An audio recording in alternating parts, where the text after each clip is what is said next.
There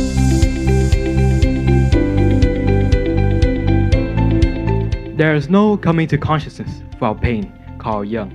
The average person nowadays spends 6 hours and 34 minutes on their device, stuck behind the screen, picks up their phone 144 times per day. We're always connected, yet we remain strangers to ourselves.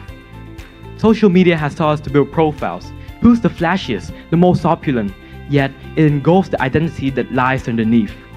We rarely take a step back and ask ourselves, who are we behind the makeup, behind the persona? As Jung wrote, who looks outside dreams, who looks inside awakes. Ask yourself, who am I without the audience? The truth might shatter you, but in that truth, you're finally starting to awake. Greetings everybody in the auditorium today. It is my absolute honor to welcome you to TTS presentation. My name is Rolf and today I'm presenting on the topic of consciousness, why it hurts and why it must. Now, moving on, firstly, Beneath the Iceberg, Chapter 1. What is consciousness and why it hurts? Now, to come to terms with consciousness, I like to define the consciousness as consciousness is the home of our rational awareness. It is where we act, think, and reason. It is where we act and think and reason. It is also where all of our logical processes commit and happens.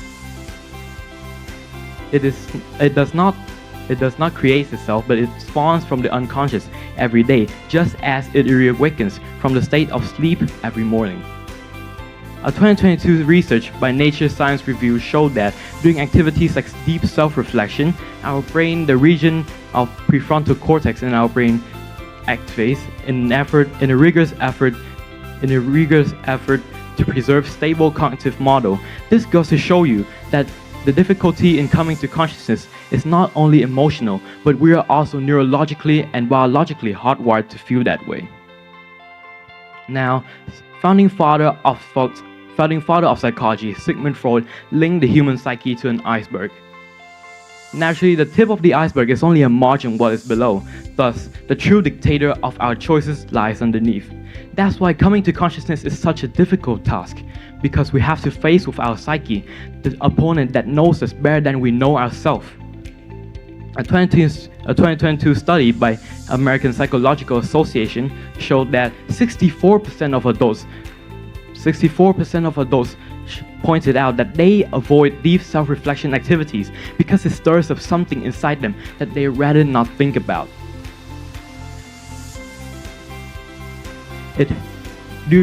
For example, do you notice that feeling, that tingling feeling at the back of your mind when you lose an argument? Exactly, that is an example of a reform in consciousness. It hurts because it has to. This is you meeting the version of yourself you have long abandoned. Moving on, Chapter 2, the cost of unconsciousness. Now, firstly, I'd like everybody to take a look at the model of the psyche, well crafted by Carl Jung. At the center lies the self, the totality of who we are, both conscious and unconscious. It represents who we are and who we could be. At the top lies the persona and the ego. The persona is the version of yourself that you show the world, the mask that you put on, ever shifting and dictated by our circumstances. The ego, on the other hand, is the sense of self, the portrayal of your mind, of you that your mind makes you. Most of the time, the ego shows us the way, but also it can blind ourselves of the wisdom that lies underneath in the shadow. The shadow is all the contents, all the trauma, all the repressed, the thing that we denied in the past. You can envision it as a box of memories that you store in the back of your mind that you are so scared to expose and open. Too young, there are two main components, components that is crucial for us to come to consciousness in our psyche, which is the shadow and the ego. The ego and the shadow are two opposing forces that work in tandem, constantly creating a creative tension.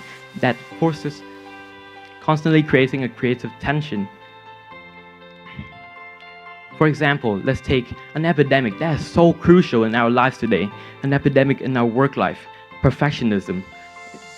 Your ego will tell you that you have to be better, you have to be perfect in order to prove your worth. But in the shadow lies the hidden emotions. For example, you might feel stressed, you might feel scared, you might feel indignant, you might feel hatred to your boss or whoever. If you don't control these things, they can lead to burnouts and depression. But if you face them in the correct way, they give you a source of insights and a deep well of self-understanding for you to understand who you are and deal with the circumstances in a better way. Moving on to the last and most important part. Thirdly, the path to consciousness. Now, firstly, I'd like you to take a look at the concept of a hero's journey by Joseph Campbell. It moves to three great movements. Firstly, separation. Secondly, initiation. And thirdly, return with the elixir. Separation is when the hero faces the unknown, when they have to acknowledge that there is a world beyond what they are used to. In initiation, this is when the hero faces the trials, they meet their symbolic death and meet the mentors that make them more complete. In the end, they will return with the elixir, is when they return with the prize they got. It could be wisdom, it could be the gold, it could be the glory, whatever. Why did I point this to you? Because coming to consciousness follows the same arc. Coming to consciousness in separation, we are forced to acknowledge that there's the shadow within us, that there's something that we keep at the back of our minds so deeply, and we need to review it. In initiation, we are forced to integrate that shadow and feel the pain and endure the discomfort, the pain that comes with integrating that shadow, and finally returning with the elixir. The elixir here for us is the source of self-understanding and self-knowledge that gives us the completement in our character and how we become whole eventually. Now I like to divide it into a 4-part journey and reflect it, mirror it through a character that we all know too well, which is the character of Harry Potter. Firstly, to confront. Every hero's journey begins with a call to action. With Harry, it is Hagrid busting through his door with a pink umbrella on his hand, shouting, "Harry, you're a wizard!" This is his call to action. This is him facing and confronting his shadow. Not only the hidden magical side of himself, but also the tragedy of the past of his parents and the symbol of lightning on his forehead. And coming to Hogwarts, Harry is forced to integrating himself into the surrounding, into Hogwarts. He not only is getting taught how to become a wizard, but how to be Harry Potter, a more complete and whole version of himself. But when the tension rises, here's when discipline comes in. Like Stoic philosophers Marcus Aurelius and Epictetus show us that if we do not control our emotions, they will govern us instead. Like Harry, in Order of the Phoenix, when the tension rises and Voldemort gets closer than ever, he has to realize that what separates him from Voldemort is not his magical potentials, but rather him being the human, being the muggle that he is, the Harry Potter, and the humility of a boy who once had nothing within him. This is him not letting the shadow consume it, but rather understand it and making it a better thing. And finally, the battle ends not in a duel, but a walk. A walk with himself, alone in the forbidden forest, with no wand on his hand but only acceptance. He has submitted himself to die in front of Voldemort. For to die is to reborn. To reborn is for a better day. As he rose again at dawn, he came back, not as the chosen one, but as he always was. The boy under the cupboard, the boy who lived. And this goes beyond Harry. This is for us. Coming to consciousness is not just inner peace, it is integrity. It is the sense of integrity for everybody surrounding us, for the community.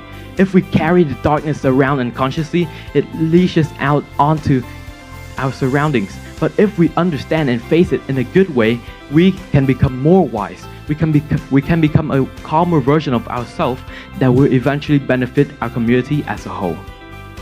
And lastly, ladies and gentlemen, as a closing note, I'd like to read you a short verse of poem, just for the fun of it. We wear a mask that grins and smiles. It hides our faces, our cheeks, and shades our eyes. For the human debt, we need to pay the human guile. For the debt we pay, with a heart we smile. There's no coming to consciousness without pain.